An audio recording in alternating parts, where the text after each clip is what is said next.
ರತ್ನಮ್ಮನ ಅಡುಗೆಗೆ ಸ್ವಾಗತ. ಇವತ್ತಿನ ರೆಸಿಪಿ ಸಜ್ಜಿಗೆ ಹೇಗೆ ಮಾಡೋಣ ಅಂತ ನೋಡೋಣ ಬನ್ನಿ.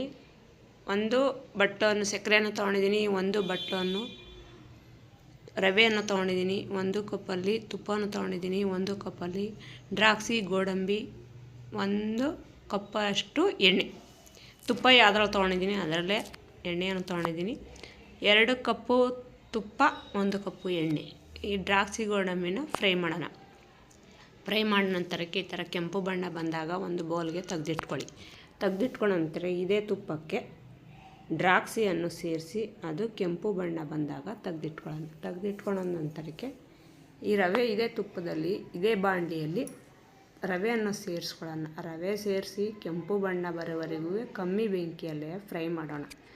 ಫ್ರೈ ಆದ ನಂತರಕ್ಕೆ ಈ ಥರ ಕಮ್ಮಿ ಬೆಂಕಿಯಲ್ಲೇ ಫ್ರೈ ಮಾಡ್ತಾಯಿರಿ. ಅದು ಸಿಹಿಬಾರ್ದು, ಸಿಹಿ ಇದ್ದರೆ ಬೇರೆ ಥರ ಟೇಸ್ಟ್ ಬರ್ತದೆ. ಸಿಹಿ ಇದ್ದಂಗೆ ನೋಡ್ಕೋಬೇಕು. ತುಪ್ಪವನ್ನು ಸೇರಿಸ್ಕೊಳ್ಳಿ. ಬೇಕಾದರೆ ಅದು ಸಾಲಿಲ್ಲ ಅಂದರೆ ತುಪ್ಪ ಸೇರಿಸ್ಕೊಂಡೆ ಫ್ರೈ ಮಾಡಿದರೆ ತುಂಬ ಚೆನ್ನಾಗಿ ಬರುತ್ತೆ. ಇದಕ್ಕೆ ತುಪ್ಪ ಲಾಸ್ಟಲ್ಲೂ ನಾನು ಒಂದು ಸ್ವಲ್ಪ ಸೇರಿಸ್ತೀನಿ.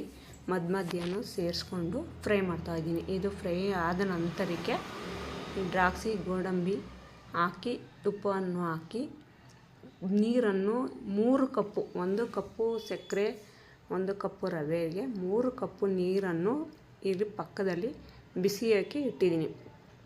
ಆ ಬಿಸಿ ನೀರನ್ನೇ ಇದಕ್ಕೆ ಫ್ರೈ ಆದ ನಂತರಕ್ಕೆ ನೋಡ್ಕೊಳ್ಳಿ. ಇದು ಚೆನ್ನಾಗಿ ಫ್ರೈ ಬಂದಮೇಲೆ ಆ ಬಿಸಿ ನೀರನ್ನು ನೋಡಿ ಈ ಕಡೆ ಇಟ್ಕೊಂಡಿದ್ದೀನಿ.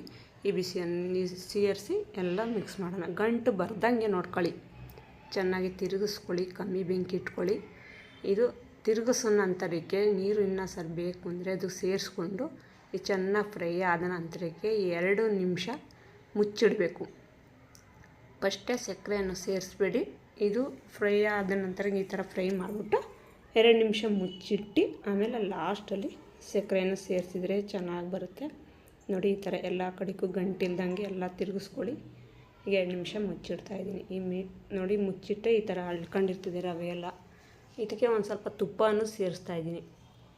ತುಪ್ಪ ಸೇರಿಸಿದ ನಂತರಕ್ಕೆ ಚೆನ್ನಾಗಿ ಸುತ್ತ ಬಿಟ್ಕೊಂಡಿರ್ತದೆ.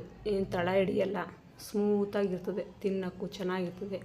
ನೈವೇದ್ಯಗೆ ಯಾವಾಗ್ಲೂ ಎಲ್ಲ ಬೇಕೇ ಬೇಕಿದ್ದು. ರವೆ ಇರ್ತದೆ, ತುಪ್ಪ ಇರ್ತದೆ, ದ್ರಾಕ್ಷಿ ಗೋಡಂಬಿ ಇರ್ತದೆ. ಮನೇಲಿ ಯಾವಾಗಲೂ ಇರುತ್ತಲ್ಲ, ಏನು ಮಾಡೋದು ಅಂತ ಯೋಚನೆನೇ ಮಾಡೋಂಗಿಲ್ಲ. ಇದನ್ನು ಮಾಡ್ಕೊಳ್ಳಿ, ತುಂಬ ಚೆನ್ನಾಗಿರ್ತದೆ. ನೋಡಿ ಈ ಥರ ಬಂದೈತೆ. ಲಾಸ್ಟಲ್ಲಿ ಸಕ್ಕರೆಯನ್ನು ಸೇರಿಸಿದ್ರೆ ತುಂಬ ಚೆನ್ನಾಗಿರ್ತದೆ. ಸಕ್ಕರೆ ನೀರು ಎಲ್ಲ ಒಂದೇ ಸರಿ ಸೇರಿಸ್ಬೇಡಿ, ಅದು ಬೇರೆ ಥರ ಟೇಸ್ಟ್ ಇರ್ತದೆ. ನೋಡಿ ಈ ಥರ ಸೇರಿಸಿ ನೋಡಿ ಎಷ್ಟು ಸ್ಮೂತಾಗಿ ಕಾಣಿಸ್ತೈತೆ. ಈಗ ದ್ರಾಕ್ಷಿ ಗೋಡಂಬಿ ಫ್ರೈ ಮಾಡ್ಕೊಂಡ ನಂತರಕ್ಕೆ ಸೇರಿಸ್ತಾಯಿದ್ದೀನಿ. ಸೇರಿಸಿ ನೋಡಿ ಎಲ್ಲ ತುಂಬ ಚೆನ್ನಾಗಿರ್ತದೆ. ನಾನು ಯಾವ ಕಲರನ್ನು ಸೇರಿಸಿಲ್ಲ.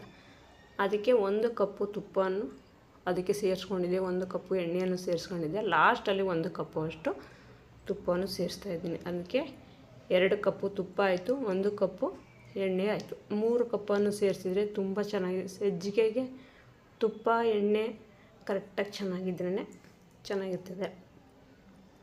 ನೀವು ಈ ಥರ ಮಾಡಿ. ಈ ವಿಡಿಯೋ ಇಷ್ಟವಾದರೆ ಕಮೆಂಟ್ ಮಾಡಿ, ಸಬ್ಸ್ಕ್ರೈಬ್ ಮಾಡಿ. ನೋಡಿ ಎಷ್ಟು ಚೆನ್ನಾಗಿ ಕಾಣಿಸ್ತೈತೆ ನೋಡಿರಿ. ಒಂದು ಬೌಲ್ಗೆ ಹಾಕಿ ಸರ್ವ್ ಮಾಡಿ ತೋರಿಸ್ತಾಯಿದ್ದೀನಿ. ನೋಡಿ ಸ್ಪೂನಲ್ಲಿ ತೆಗ್ದು ತೋರಿಸ್ತಾಯಿದ್ದೀನಿ. ಈ ವಿಡಿಯೋ ಇಷ್ಟ ಆದರೆ ಕಮೆಂಟ್ ಮಾಡಿ, ಲೈಕ್ ಮಾಡಿ, ಸಬ್ಸ್ಕ್ರೈಬ್ ಮಾಡಿ.